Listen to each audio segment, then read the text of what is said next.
ईड़ा और पिंगला में संतुलन लाना एक बहुत महत्वपूर्ण हिस्सा है संतुलित जीवन जीने के लिए। दिन में 4 बार 40 मिनट के दौरान एक तरह का परिवर्तन होता है।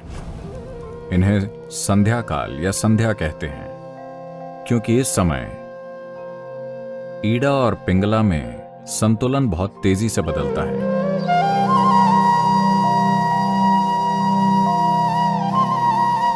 योगिक परंपरा में इसे इस तरह देखते हैं, शरीर और मन जैसी कोई चीज नहीं होती। भौतिक शरीर होता है, मानसिक शरीर होता है, ऊर्जा शरीर होता है। ऊर्जा शरीर में 72,000 नाड़ियां शामिल होती हैं।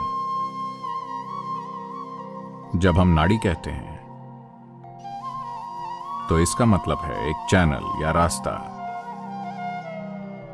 नाड़ी का मतलब कोई नस नहीं है। अगर आप इस शरीर को काटकर खोलें तो आपको नाड़ियां नहीं दिखेंगी। ऐसी कोई चीज भौतिक रूप में नहीं है। लेकिन अनुभव के तौर पर अगर आप अपने सिस्टम में ऊर्जा की गतिविधि की प्रकृति को देखें तो आप पाएंगे कि वो हमेशा स्थापित मार्गों पर चलती है, इधर उधर कभी नहीं। तो 72,000 मार्ग हैं जिनसे वो गुजरती है। 36 दाईं ओर, 36 बाईं ओर, दोनों तरफ 36,000। दाहिने को पिंगला कहते हैं, बाएं को ईड़ा कहते हैं। इन्हें सूर्य और चंद्रमा भी कहा जाता है। तो ये दोनों ईड़ा और पिंगला या सूर्य और चंद्रमा, दायां और बायां, आपके मन के स्तर पर तार्किक और सहज ज्ञान को दर्शाते हैं। जब मैं सहज ज्ञान कहता हूं तो सहज ज्ञान बोध का एक और आयाम नहीं है, बल्कि सिर्फ गणना का एक और आयाम है। अगर आपके अंदर बराबर मात्रा में सूचना है, अगर आप तार्किक रूप से जाते हैं तो किसी जगह पहुंचने में 10 कदम लग सकते हैं। सहज ज्ञान मतलब आपको 10 कदम नहीं उठाने, आप बस कूद कर 10वें कदम पर पहुंच जाते हैं। मगर आज की आधुनिक शिक्षा प्रणालियां 100% सहज ज्ञान के आयाम को कुचल रही हैं। सिर्फ तार्किक को विकसित किया जा रहा है। किसी भी सहज ज्ञान को बकवास कहकर खारिज कर दिया जाता है। हर चीज के लिए आपको बहुत सोचना पड़ता है। जो आपकी दादी नानी यूं ही जानती थी, आज आपको वही चीज जानने के लिए अरबों डॉलर का रिसर्च करना पड़ता है। जब आपको हर चीज के लिए सोचना पड़ता है और हर चीज में कई कदम लेने होते हैं, अब जीवन तनावपूर्ण हो जाता है। अगर कोई एक स्तर से आगे सफल होना चाहता है तो कुछ चीजें हैं जिनमें आपको उन्हें फांद कर वहां तक पहुंचना होता है। वही सूचना, वही चीजें, बस आपको हर बार उतने ही कदम नहीं लेने पड़ते। ये जीवन को तनावपूर्ण बना देता है, क्योंकि ये ऐसा है जैसे आप अपनी कार 2 पहियों पर चला रहे हों। बाकी दोनों पहिए खाली और सुरक्षित हैं। मैं नहीं जानता कि कब इस्तेमाल के लिए, पर 2 पहिए जो आप इस्तेमाल कर रहे हैं उन पर भारी दबाव पड़ेगा। योगिक प्रणाली में सहज ज्ञान की अहमियत उतनी ही महत्वपूर्ण है जितनी तार्किक की। तो ईड़ा और पिंगला में संतुलन लाना एक बहुत महत्वपूर्ण हिस्सा है संतुलित जीवन जीने के लिए। खुद को जटिल स्थितियों में आसानी से चलाने में सक्षम होना तभी संभव है जब आपके मन का सहज ज्ञान संबंधी आयाम पर्याप्त विकसित हो।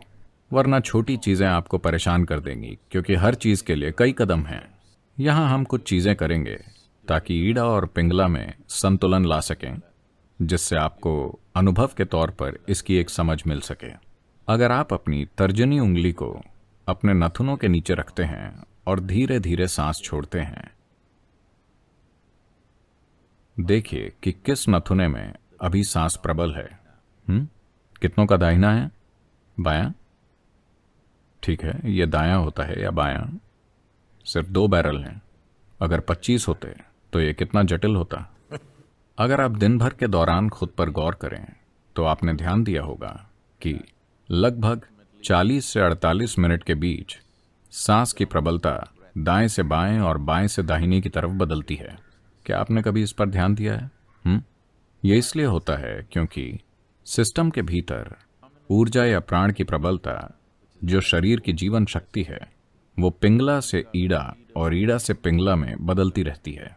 हर 40 मिनट पर एक बार ऊर्जा के बदलने के बाद अगले 8 मिनट के अंदर सांस बदल जाती है। अगर आप सेहत और खुशहाली की संपूर्ण स्थिति में हैं तो वो कुछ पलों में, या हम कह सकते हैं तुरंत ही बदल जाएगी।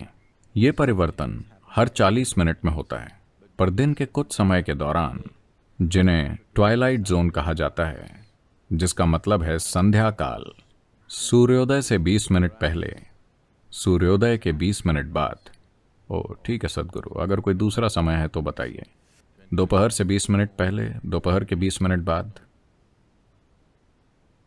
सूर्यास्त से 20 मिनट पहले, सूर्यास्त के 20 मिनट बाद, आधी रात से 20 मिनट पहले और आधी रात के 20 मिनट बाद।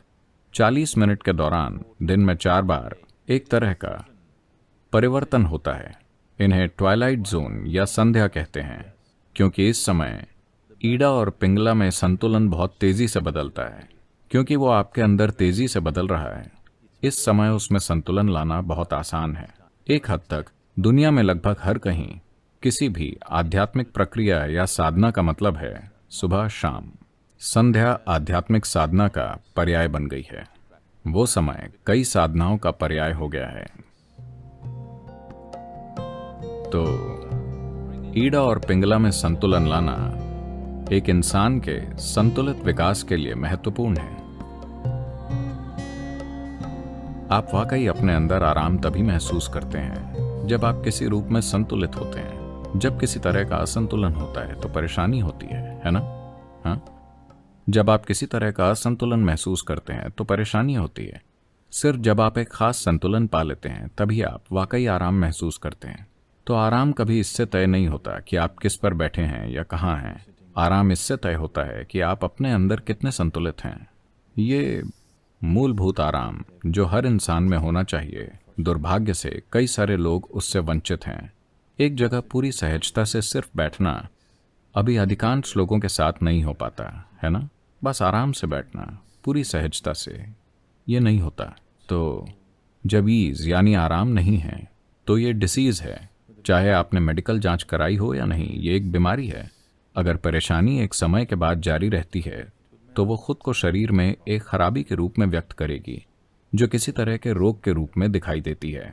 हर तरह की समस्या के लिए अविश्वसनीय नाम सामने आ रहे हैं। मूलभूत कारण कि सिस्टम क्यों अपनी अवधि पूरी नहीं करता।